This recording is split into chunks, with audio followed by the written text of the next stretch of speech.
Were there really ever any doubts over the trajectory that the career of the explosive new UFC star Khamzat Chimaev would take? Well, for me, I honestly did expect something of a middle ground between a clash with Gerald Meerschaert and a title eliminator, but I guess that's just the world we live in, eh? But let's take a look into this extremely interesting booking for the UFC ahead of their return to the UFC APEX Center in December. I'm not going to dive into the backstory of Khamzat and his meteoric rise too much, because if you're here, then I think it's safe to assume that you know exactly who he is. But I will give my take on him, his special treatment, his merits as a threat to the elite of the elite at 170 pounds, as well as a look at his criminally underrated opponent Leon Edwards. And then who knows, perhaps I'll even fire out a prediction for the seemingly set in stone showdown before this video is through. If you are enjoying this video so far, please be sure to like and subscribe to the channel. It truly does help us to bring quality content to even more MMA fans each week. So with that out of the way, let's take a look into the December 19 pairing of the number 3 ranked contender Leon Edwards and the surging force that is Khamzat Chimaev raised on the night. Now I realise that Gilbert Burns is the rightful pick for a shot at Kamaru Usman's throne, but nothing is ever certain when the time comes to negotiate in this sport, and even if Derail does fight for the title next, chances are the UFC are still looking at this bout as a title eliminator. If Khamzat is indeed the one who comes out on top, you really never do know what Dana and co might do. But anyway, the story of Chimaev is one that has gripped the entire fighting world. In a time like this, where a global pandemic has gripped the sporting world, it can't be said that Chimaev didn't do everything in his power to put himself out there perfectly. Because at the end of the day, the UFC's negotiational model is one that is built around the type of urgency that Khamzat brings to the table. Dana and his team obviously have to put on a certain amount of events for ESPN each and every year, and as you would expect, hitting certain quotas in terms of fan interest introduces another aspect to their process. In situations where big name stars or championship belts are involved, the UFC know that they must produce the goods in order to make ends meet when the year is out. If you, for whatever reason, aren't ready to answer the call when it's the promotional brass, your name is going to get dragged through the dirt to some extent.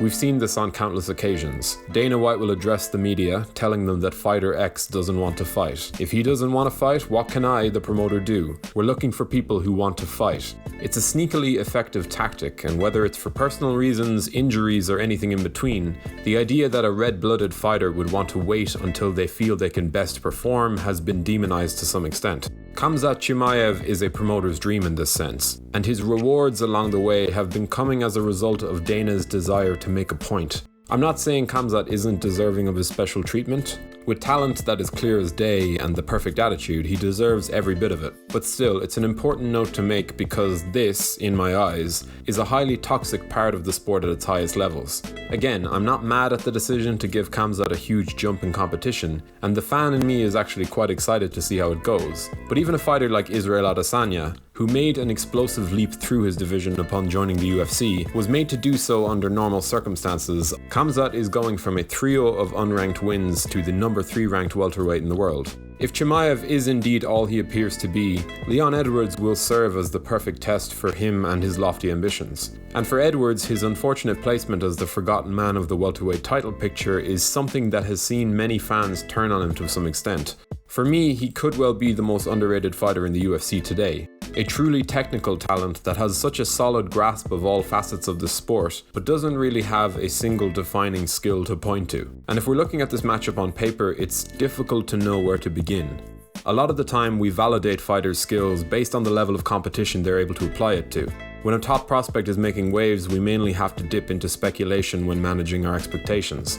Of course, there will be people who disregard any fighter who hasn't proved it at the highest level, and I do understand that to some extent. Until your approach succeeds against the best of the best, what good is it really? Or at least that is the argument. But in truth, it's a lot more fun to speculate, to envisage high ceilings for these fighters. Khamzat Chimaev looks like a world champion in there. He has the dominant run and the well-rounded skill set of a fighter who appears to be on a collision course with the elite of the elite. But there's always going to be a leap taken when making predictions about his merits as a threat to the top 5. Now I could make a few assumptions as I match up Chimaev against Edwards skill for skill. It is an odd conversation to have though, given that we haven't seen the usual confirmation of prowess that comes with a steady ascent, and with that, the gradual increase in resistance through improving opposition. But if I did have to guess, I'm willing to assume that Chimaev is an elite fighter at 170 pounds right now. They say that the stats don't lie, but to be honest, there's actually not as much truth in that as one might imagine. Leon Edwards is a phenomenal technician in there. a hugely interesting athlete who is often misunderstood by the masses. There is a beautiful level of nuance to the overall game of the Englishman, a level of detail that can escape perception on the first watch. But what's interesting for me coming into a fight with Khamzat is how these two match up in terms of their attributes. Leon is an excellent striker, an excellent grappler, and a highly savvy thinker inside that octagon. But in a showdown against Khamzat in a 5-round main event, I'm wondering what the defining factor will be in a Leon Edwards victory. Because based on what little we have seen of Chimaev at this level, he's the harder puncher and the more complete wrestler and grappler. Edwards isn't known as a power puncher, and on the mat, I have a hard time believing that he will threaten his opponent with submissions. It's the 5-round experience, the composure, and the fight IQ of Leon Edwards that stands as his path to victory in my eyes. For me, a win for Leon will likely come from his ability to frustrate or outlast Chimaev. Khamzat has been so lethal through his pressure, pace, and overall aggression that he has never once seen a third round. On the night, if Edwards can prove that he will be there in rounds 3, 4, and 5, I believe that he will be able to make his presence felt in there and take the fight over. This matchup will do wonders in giving us a better idea of where Chimaev is at, but let's not forget how good Leon Edwards is as far as his overall mixed martial arts game is concerned. I won't tie myself down to a concrete prediction for a fight that has this many unknowns, but to put it simply, if, and I say if, Khamzat is truly as elite as he looks, I believe that he will have a good chance of snatching the win in the opening 2 rounds. Past then, and this is just me guessing blindly, I would imagine that the prowess of Leon Edwards will shine through. Either way, there is a very good chance that we will be surprised one way or another come December 19th. So how do you think Edwards vs Chimaev will go down? Will it be a case of too much too soon for the rising star? Or will he set himself up for a collision with the champion Kamaru Usman? We value your input greatly, so do let us know in the comments below. If you enjoyed this content, be sure to leave a like and subscribe to the channel to stay up to date with all of our uploads. And as always, thank you for watching.